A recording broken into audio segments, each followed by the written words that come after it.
Well, that's That's a silly question. Yeah. We know how you are. We feel your pain right now. It is Chad Jensen, Zack Kelberman coming to you live on YouTube and Facebook, simulcasting live this gut reaction episode of the Huddle Up podcast. Your Denver Broncos just lost a tremendously ugly game to the Kansas City Chiefs, 30-6. They allowed the Kansas City Chiefs, without Patrick Mahomes for more than half of the game, to put up 30 points on them. And we got a lot to dissect, but off the cuff, Zach, I mean, the deepest of the gut reaction, what's your reaction, brother? God, Flacco, like we were talking about, Joe Flacco, the offensive line, the coaching, Vic Fangio in this game, coaching like it was a Week 17 meaningless game. There is so much I want to get off my chest for this one. There's literally no positives to take out of this game. Justin Simmons and Courtland Sutton. That's literally it. And they didn't even do anything they didn't find the end zone. They didn't do anything to warrant any sort of praise. That's how bad the game was, though. There is literally no positive. This is one of the worst performances I've seen from the Broncos since I've been covering them, far and away, considering the expectations and considering losing the reigning MVP for the game. You're getting sunned by Matt Moore in the year 2019. What is even happening? Yeah. Now listen, let me just say this. I know it's not all Joe Flacco's fault. Okay, that offensive line was a sieve tonight, but Joe Flacco only compounds it and makes it worse. I mean, that strip sack that led to the scoop and score for the Chiefs, that's on Joe Flacco, dude. For multiple reasons, that's on Joe Flacco. That belies a 12th year veteran. I mean, he's dead in the eyes, dude. I don't know where the light went in this guy's aura. He's just flatline. Now, you used to be able to say in the old days of Joe Flacco when he was at his peak that, that cold emotion served him well.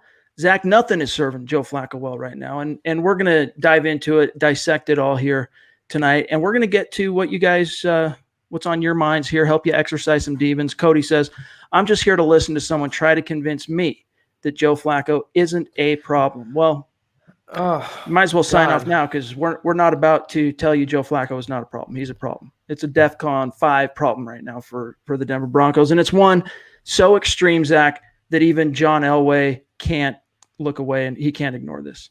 No, and I just see some of the comments. Someone said I was right about Joe Flacco. And listen, I take no pleasure in being right about Flacco or kind of predicting this sort of game for him. I said the Broncos really haven't played a quality opponent, and this is a barometer for them. They'll either rise to the challenge or wither. And they withered pretty much from the first series after they scored, and they just can't come back from any sort of miscue. They go into a shell, and Flacco just...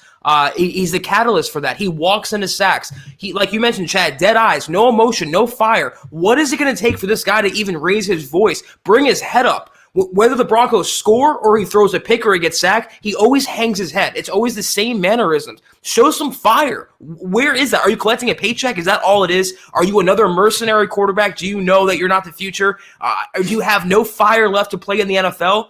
I just don't understand what happened to a once proud player. He comes to Denver and he just goes into a literal shell. He's a husk. That's all he is at this point. What William has to say here, that was an embarrassment. The Broncos have a lot of work to do. Using the E word, embarrassing, that's the one thing. That's the one reason for optimism in my mind that John Elway is going to face some facts after tonight. He has to, because that was an embarrassment on the national stage. In fact, let me grab this real quick. Andrew Mason had a tweet right before we went live. He says, the Broncos 6 points. Mustard is the fewest the Broncos have ever scored in any of their 71 home primetime games. That's an embarrassment. Okay. And not only that, you're supposed to have your dander up for the Chiefs. This is your opportunity to snap a 7-game losing streak at the hands of a division rival. This is your chance to climb in the division and prove to everyone that your season wasn't lost in that first quarter of the year in which you went 0-4. This was it, man. The chips were down. Flacco folded early. He folded early, and it wasn't all on him. Let's be clear about that. But he contributed to it. I mean, if you look at, I don't even know how many sacks. Was it 8? Was it 9? Last I checked. Last I checked, it was 9. Yeah, they're going for the record. Okay, that's bad, and that's on the tackles especially, but it's also on Joe Flacco, dude. He does not help those guys from holding the ball too long to missing pressure pre-snap to just having, we talk about the Helen Keller, deaf and dumb in terms of pocket presence. Joe Flacco, it's like, what are you seeing out there? How can you sit and hold on to the ball on such a deep drop? That pressure, I mean, it's unbelievable. And Zach, we're gonna get to more what our listeners and viewers currently have to say here. But first, a quick reminder to everybody: make sure you follow the show on Twitter at HuddleUpPod. That's how you keep your finger on the pulse of what's happening with the show in real time. Also, you can head over to MyBookie and use promo code OVERTIME if you want to put some wagers on this week's games in the NFL coming on Sunday, and they'll match your first deposit 100% if you use the code OVERTIME. All right, Zach, let's get to what some of these guys, our listeners and viewers, have to say here. Here's something I know that's on the minds of everybody on the heels of this. The Broncos are 2-5. Miller, Chris Harris Jr., Sanders gone by next week. Now, I'm not so sure about that, but it does bring up, the Broncos were able to kind of put it to the side for a couple of weeks in the face of that winning streak. The idea of making available any of the veterans who they don't envision with the team beyond 2019. Von Miller is not a part of that equation. Unless Von Miller himself walks up to John Elway's office and says, get me the heck out of here, which I really don't see happening, he's not going anywhere. But Chris Harris Jr., Emmanuel Sanders, both in a contract year, doesn't appear as if the Broncos have interest in keeping them beyond this season. Zach, was this the final death knell in that talking point? Is it time for John Elway to not only listen to offers, but maybe pick up the phone and see what he can gin up? Yeah, if they were to keep winning, I think he would have listened to offers but not really make them or initiate them. But now, I mean, if you can recoup any sort of draft pick, get any sort of compensation back for a player that's probably not going to be on the roster next year, and now what we know is now a rebuilding season, or at least an evaluation period, I would expect he picks up the phone. But like I've always been saying, it takes two to tango. You have to find a trade partner. And if some of these other teams don't want an older asset, an injured asset, a low upside asset like they have, and Von isn't getting traded. If anything, maybe something will happen in the offseason. Maybe he go to Elway's office, but it's not happening right now. Yeah. I don't really think anyone gets traded, but I do think Elway now has to pick up the phone and look in the mirror and say to himself, we're not competing this season. Let's see what I can get, and let's stockpile the cupboard and the draft picks for 2020 and beyond. If he was the least bit competent, he would at least try to attempt that sort of maneuver. Appreciate it from Darth Schwartz here, $5 on Super Chat. Big thanks to any and all who contribute to the show on Super Chat. That goes a long way. We appreciate you guys. He says, now they are doing the Tomahawk Chiefs chant in our stadium. Elway has to go. We have to make Joe Ellis understand this. Well, that's not going to happen. So long as ownership stays as is, John Elway's not going anywhere, Zach. I was going to say, though, the only thing that could expedite change, at least in season, if you want change to happen in any sort of the Broncos hierarchy, don't show up to the games anymore. Don't buy tickets. Don't support the team. Don't buy gear. That's how you hit them the hardest, is in their wallet, their pocketbook. So if you want changes to happen, I don't think any massive changes are coming imminently, but just don't let it happen. Don't go to the games. Don't feed that fuel, and then they will get the message, and then you're going to have to sort of cave to that fan pressure. Daniel, you cannot succumb to this thinking process. Blaming Flacco is like blaming Lindsey because he couldn't run behind that O-line. Listen, yes, the O-line played terribly. The tackles played terribly. I mean, the whole O-line didn't play well, especially in the running game. They couldn't open up anything against a really weak Chiefs front seven. But the tackles in particular are what led to all that pressure. And I would say half of it's on them. But Flacco only makes it worse, okay? You in the face of tackle pressure like that, where it's coming off the edge, you have to have your head on a swivel. You have to anticipate that, Zach. You got to see what's coming pre-snap. Once the ball is snapped, you got to have a feel. You got to be able to step up. You got to know where your hot read is. You're not seeing that from Joe Flacco. The light is out of his eyes. He's gone. He's a dead man walking. He's already cashed in his chips. Mm-hmm. As you said, I think he's like, look, I'm making a cool 19 mil this year, whatever it ends up being. And, the writing was on the wall when they drafted Drew Lock.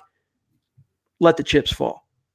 I think that's a good point. I really think that the drafting of Drew Lock and the addition behind him really kind of took the wind out of Flacco's sails. He was all in when he first got to Denver, and he was assured that he'd be the understood quarterback. Then the Broncos go out and trade for Drew Lock, who is, obviously the future of the franchise potentially. And we haven't seen any sort of fire, any sort of intensity, the preseason and practice, now the regular season. So I have to wonder, like you said, Chad, tinfoil hat time, is it the Drew Lock presence? Is that what made Flacco so apathetic? Is that his personality? What is the reason the light bulb went off, and is it ever going to come back on?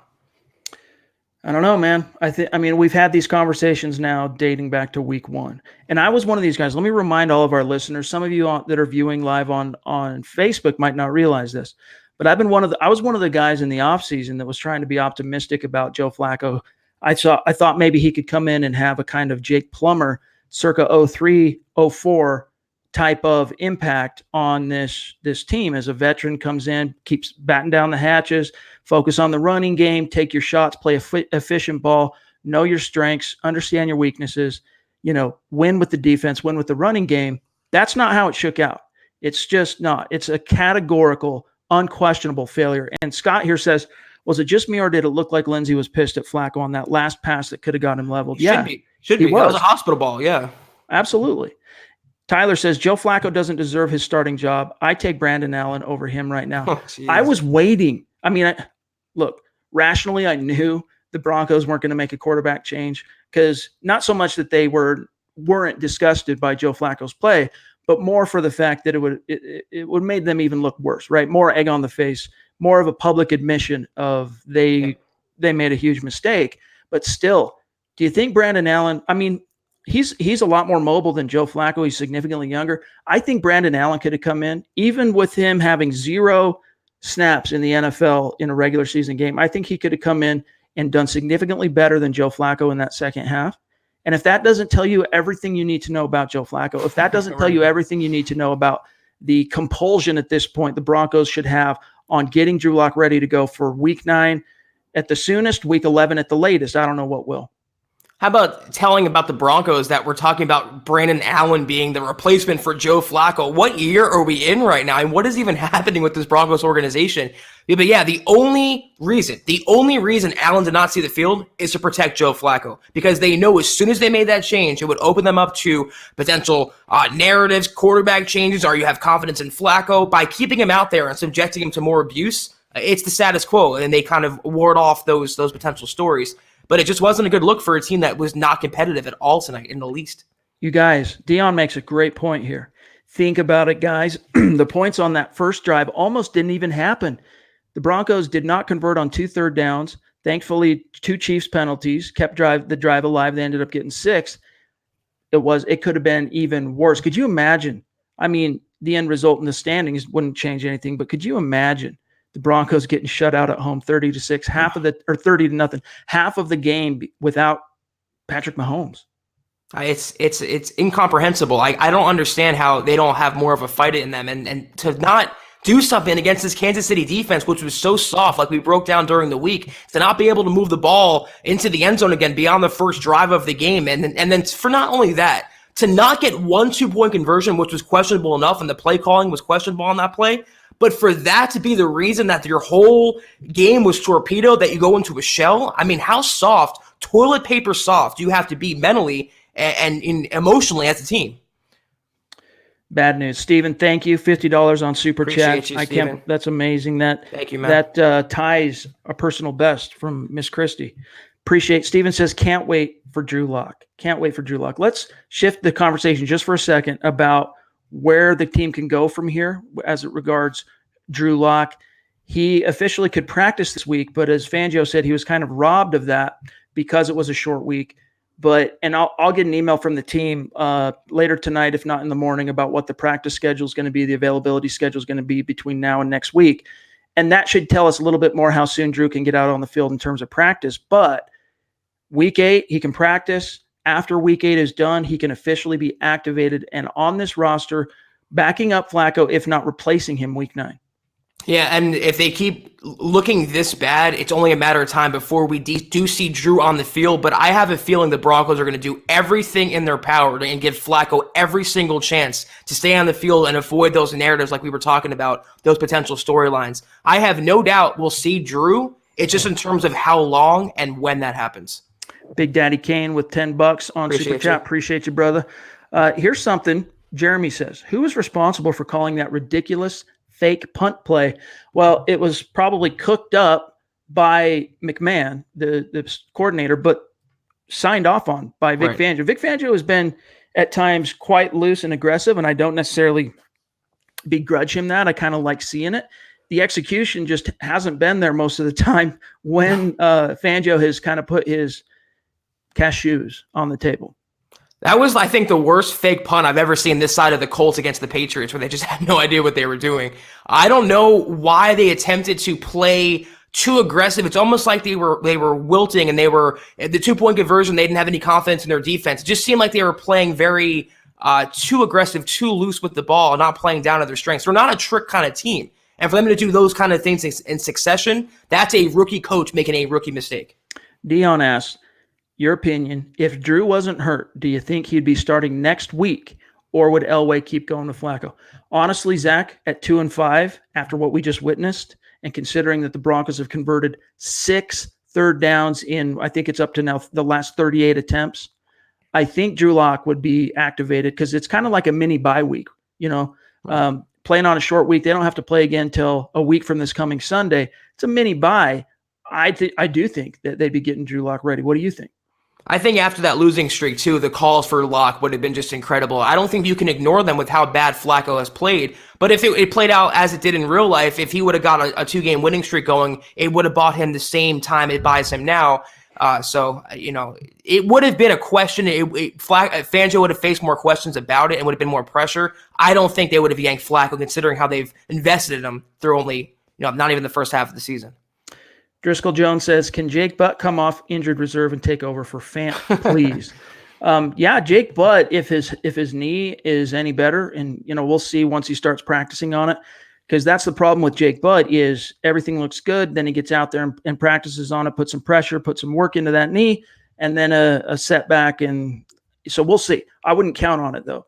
But yeah, Noah Fant, I think part of that also, Zach, with Noah Fant struggling is, A, it's typical of all rookie tight ends. B, no one on that offense is getting any kind of energetic leadership or confidence from their quarterback, dude. I mean, everyone's playing with their you-know-what's in the dirt, because Joe Flacco brings nothing to the table. Not only is his actual play and execution terrible, but there's no fire, dude. There's no confidence. There's no building up his dudes. Now, sure, things are probably said in the huddle, but he's not showing it out on his sleeve. Let me just say, it's so nice to go through the comments chat and see all the people apologizing to us or saying they agree with us now that they're anti-Flacco. Again, Chad and I take no pleasure in that, but I will say this. I'm not a Flacco fan, but he threw a dime to Fant that Fant just flat out dropped. He has to make that catch. That was all Noah Fant. The guy was drafted to be a pass catcher. Like Chad said, they do take time to develop, but that's a pass a JV kid would make. You have to make that grab, and Flacco made a really nice ball on that play. Kathleen said that on the it scooted by a little too fast there. These comments are coming in so hot and heavy. I can't keep them up on the screen as long as I would like to. But she brought up that on the national radio broadcast, they said, what is going on with Joe Flacco? Giving up in the third quarter? Yeah, that's how bad it was. And that's what I'm saying, Zach, is it was pretty palpable that he had given up. He was done. And that's why I think from an embarrassment level, that was enough for John Elway. I really do think that was enough for John Elway to officially put the wheels in motion for Drew Lock. The whole team gave up, and as I tweeted, they were down 3 touchdowns with over 8 minutes left. I mean, they weren't going to make a comeback, but it wasn't impossible from happening either. To wave the white flag at that point to say, okay, let's run the clock out, that's a cowardly move. It's a very anti what Fangio has been preaching the entire offseason. So I did not like that from them at all. I want more aggressiveness, and the whole team, it looks just from top to bottom, is soft. No energy, no fight, just soft. Amber says, why didn't the defense get more takeaways with Matt Moore at the helm? And that's a good point. They were close a lot of times. There was a few errant balls and a few tipped passes that the Broncos were close, but this was just one of those games, Amber, in which you're close but no cigar. And the defense played an admirable game. I mean, if you think about it, you take away the touchdowns, 23 points on Flacco's strip sack. So they gave up 23 points, and that's not great. And I get it that, let's see, I guess that deep pass to Tyreek Hill, that did come from Moore. So I think it was an admirable effort from the Broncos defense in the face of how bad The offense was, but still not good enough. This is one of those things where the straw broke the camel's back. Elway needs to step in and do something, or else Fangio, he's a first-year head coach. You never know which direction this thing can go in terms of locker room mutinies, and it can get so much uglier than it even feels right now if the actual leadership of this team doesn't do something. I will say that the offense, they weren't great either, but the defense was really put in bad positions with the fake punts and with the kind of the way the offense was playing. But there's no excuse to get roasted by Matt Moore. And if this doesn't say that Chris Harris Jr. is not a top cornerback in the NFL anymore, I mean, he got just straight up owned by Tyreek Hill, and it was just the cherry on top of just a crap Sunday all around. Trevor says, wow, guys, I've been defending Flacco all year. Sorry, I'm absolutely 100% ready for our future with Drew Lock. I can handle growing pains all year with Lock compared to the lackluster, no hope crap. And that's part of it. I mean, that's some great insight there, Trevor, is we all knew once this team went 0-4, playoffs they're gone. So give the fans something to hope for. Give the fans something to believe in. Give the fans a reason to tune in and show up to the stadium and tailgate and participate in the culture that is Broncos country. Flacco is literally a death knell. He brings nothing to the table at this stage. Honestly, it was so bad tonight, Zach. If I'm John Elway, I'm Vic Fangio, I'm talking about putting in Brandon Allen short term, because I can't save any face if I start Flacco again after this performance on the heels of two previous lackluster performances, and just make it clear. I would make some kind of public announcement that, yes, as quickly as I can, we're getting Lockout onto the field, and we're making a quarterback change in the short term just to see what we've got in Allen. This has now become a see what we've got in players type of season. Yeah, first of all, Trevor, you're forgiven. Any pro Flacco guy wants to come around now. You see the light and you see what Flacco for what he really is. It's just the rock on the hard place for Elway. If you yank Flacco, he's admitting again that another high-priced quarterback addition he made that he invested in fairly recently and tied himself to did not work out, and he's being either pulled for a journeyman in Brandon Allen or a rookie coming off an injury in Drew Lock. So it's really a catch-22 for Elway. But I agree with you, to maintain any sort of hope or semblance of respect within the fan base, you got to have the Lock hype train moving again. It was stalled. It was running really hot when it was on track. He's got to get it back. The playoffs are out of reach. It's over. It's done. It ain't happening. So let's get that out of everyone's minds. Again, this has now become officially let's see what we have in players on the roster type of season. Chris says, do we really want Locke behind this O-line? Makes me nervous for his development. It could mirror Lynch's confidence downfall. First of all, Lynch's confidence downfall took place because of events that happened on the practice field, not the field of play. Okay. So let's get that out of the way on the side and answer the question at hand. Do we really want Locke behind this O-line? Zach, if we look forward a couple of weeks, Juwan James will be back by then. Maybe Garrett Bowles gets benched. We'll see what happens after another multi-flag performance from him. But you have to let him bump his head. It's just like if you're raising a kid, once they start walking, they're going to fall and bump their head. And there's times that you save them from, cracking it against the corner of a coffee table. But most of the time you have to let them fall and pick themselves back up. That's how they learn. That's how John Elway learned as a quarterback entering this league back in 1983. And the funny thing about it, Zach, is before he became, I've talked about this a few times, but before John Elway became a front office czar and he had the demands and the pressures of winning now, he was on record as a Hall of Fame quarterback of saying the best way for a young quarterback to develop is to play as soon as possible, as early as possible. Now, once he becomes a front office GM, his tune changes due to the pressures of winning now. Well, look, you have nothing left to compete for this year. You may not have been mathematically eliminated from the playoffs, but it's over. Drew Lock's going to come in, hopefully get better right tackle play out of Juwan James. If you can still get to it, the last few games before tonight, Zach proved that Mike Munchak can reach Garrett Bowles, and when he does, he can play at at least a solid level.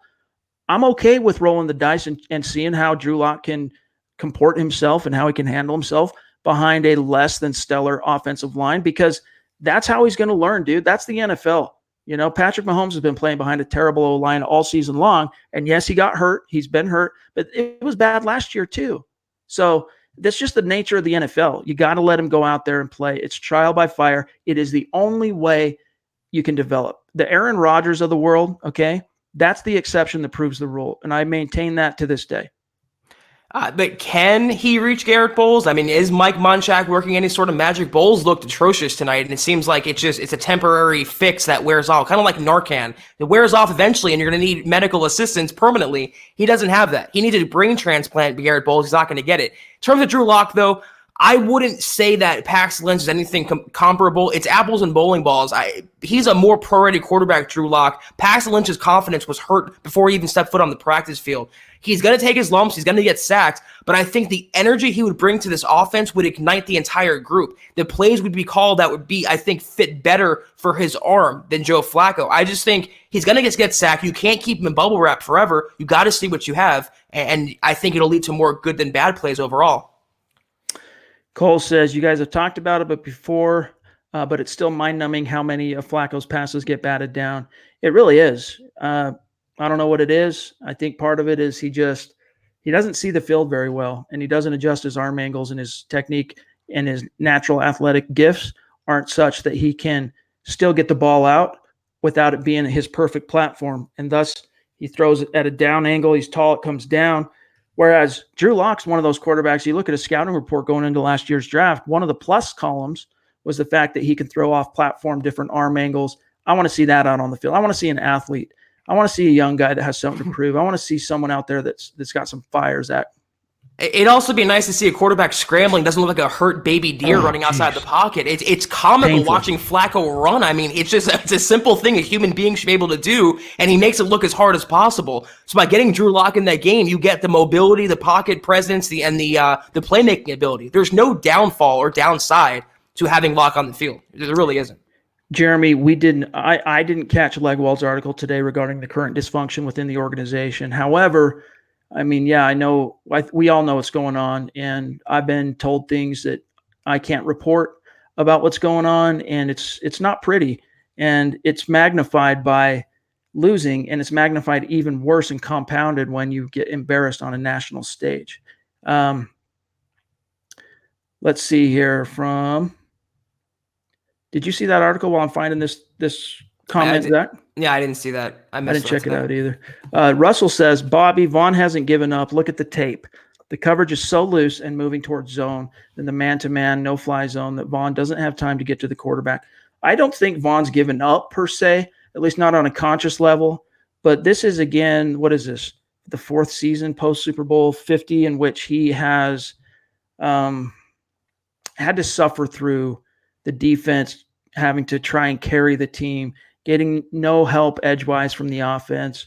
On a conscious level, no, I don't think he's given up. On a subconscious level, you can't help but wonder how much this has impacted his play, how much it's impacted him on an emotional level, which then trickles down to his play, Zach.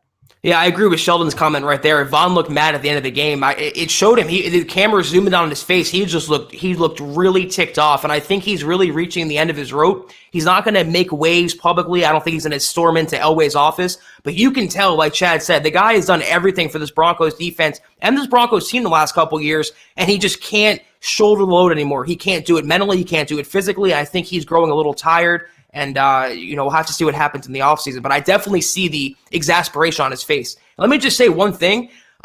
It's weird when Vaughn gets to the quarterback. It's weird that we get surprised that he gets a sack. It's just a weird season for Vaughn overall. It really is. It's hard. It's inexplicable. That means you can't explain it, okay?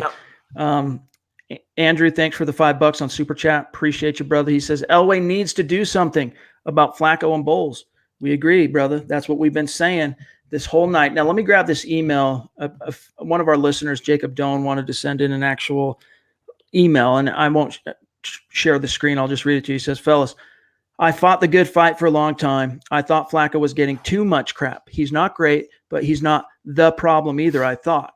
I will say the O-line did him no favors, but that was just uninspired. Holy cow. You were right. My apologies. Here are my orange-colored glasses, though. Locke will play this year. With any luck, he can play with a Juwan James back, and the O-line won't totally kill him. Locke will lead this team to a victory over KC in Week 15. He'll play a lights-out team against his home team, the team he grew up rooting for, by the way, breaking the drought of losses to the Kansas City Chiefs. That's what I have to look forward to this year from Jacob Doan via email, Zach. Yeah, I mean, you can look forward to the future of the Broncos. It doesn't look very bright right now, but you have young players in Cortland Sutton. You have Bradley Chubb coming back next year, Phillip Lindsay, Royce Freeman, and some of these defensive players you can really build around. And obviously, Locke is the engine that will make it go. He's the missing ingredient here. Get him on the field, see what happens. If you don't have anything in him, you still have a definitive answer. You still know what you have to do next offseason. But until that comes, you got to see what you have in your second-round investment. I don't think this happens, Devin, Trent Williams trade, because the team sees themselves as having nothing to compete for this year. However, I wouldn't completely rule it out at this stage, because Elway and the team knows they got to go to Drew Lock, and they don't want to get him killed. They want to do as best they can to protect him and ease that transition. What better way to do that than giving up something to get Trent Williams, figure out a way to handle him on the cap? There are wizardry ways that Mike Sullivan, the cap czar, can handle that, whether it's bringing him on and giving him a new contract, converting it, signing bonuses so that you can, put the hits over the cap in succeeding years. There are ways to fit him in under the cap. Do you think that now factors into the decision-making? Even though the season, Zach, there's nothing really left to play for, but you're looking ahead now to what's best for Drew Lock. Yeah, I maybe getting Juwan James back would help the Broncos offensive line, so you don't have to give up another, massive contract or compensation. If they would have won this game and they would fancy themselves a true win now team, I would maybe see a Williams trade. But now, I mean, to give up picks in a failed season and evaluation period, I don't really see that happening. They should be sellers, not buyers. Guys, we're running out of time here. We have a bunch of work that both Zach and I have to get to put up some reports and coverage of this game on the websites. But let's grab a couple more. Cole Component says, I'm a fan of Scangarello's offense. The big problem with it this year, though, is it was made for Drew Lock. And I don't think that's actually – I think that's true, dude. I think Joe Flacco is sticking out like a red thumb or whatever, sore thumb in this offense because it wasn't meant for him. And it's meant for – look at what the San Francisco 49ers are doing right now, okay? Now, Jimmy G, let's face it, he's not a super mobile, athletic guy like in the vein of Colin Kaepernick at his peak or Cam Newton at his peak, but he is athletic and he is a bona fide talent, and he's got arm talent, and he has just a knack for making things happen. In that offense, that's what Scangarello wants to do, but that offense requires a dynamic quarterback. Right. Joe Flacco ain't dynamic. What's killing the offense and what's killing Scangarello most is Joe Flacco's inability to move at all, to move inside the pocket, move around the pocket. And that's why you're going to see with Locke the playmaking ability. Even if the Broncos offensive line stays the same, even if Garrett Bowles is out there, just having a quarterback who could step up, move around, throw on the run, throw across his body. Those are different elements to an offensive game. And Scangarello knows that, and he's based his coaching career around that. And I think he'll thrive with that with Drew Lock. Kyle says, I commend you guys for doing this pod. There are too many demons to exercise tonight. It is a wake-up time, though. Let's stop putting the wagon ahead of the horse. And that's right, Zach. This is a come to the football gods type of moment for John Elway and company. Stop fooling themselves. And the question is, was this enough? In your mind, Zach, do you think if you could be a fly on the wall at Dove Valley tonight, in the meetings tonight and tomorrow, do you think this was enough of an embarrassment? At the end of the day, we've talked about this a few times tonight, but at the end of the day, was this enough for change, to spark true and earnest change at the quarterback level from the decision makers and the shot callers of this team? I think it's premature only because Locke is coming off the injury, and if they force him back and he gets hurt worse or whatever happens, he doesn't look his best, it's going to reflect poorly on Elway also. It's really a tough position. I still don't think this is the game where he's going to bench Flacco or put Brandon Allen in. They're going to give it a little more time, let the season play out a little more, but they know in their heart of hearts Flacco's not the answer. They should know by now anyway, and they have to know that Locke has to be on the field at some point this season. I just don't know when exactly that will be.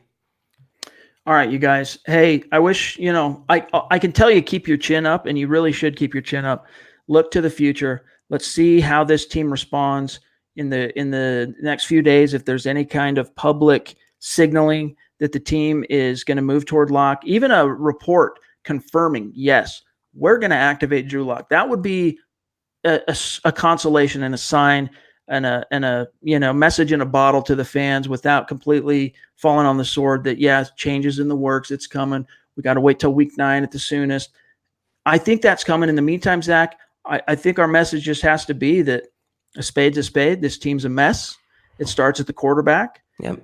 The best scheming and the best laid plans of Vic Fangio and Rich Scangarello are nothing in the wake of literally bottom 2 quarterback play in this league.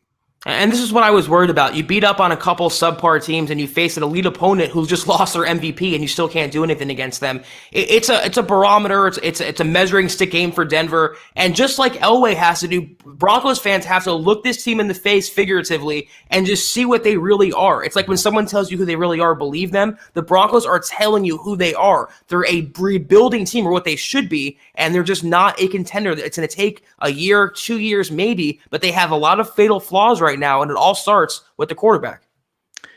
Keep your chin up, Christy. Keep your chin up, Broncos country. We'll see what comes of this. Hopefully some good can come of this, okay? Hopefully some change, some positive change can come of this, but we'll only know in due time.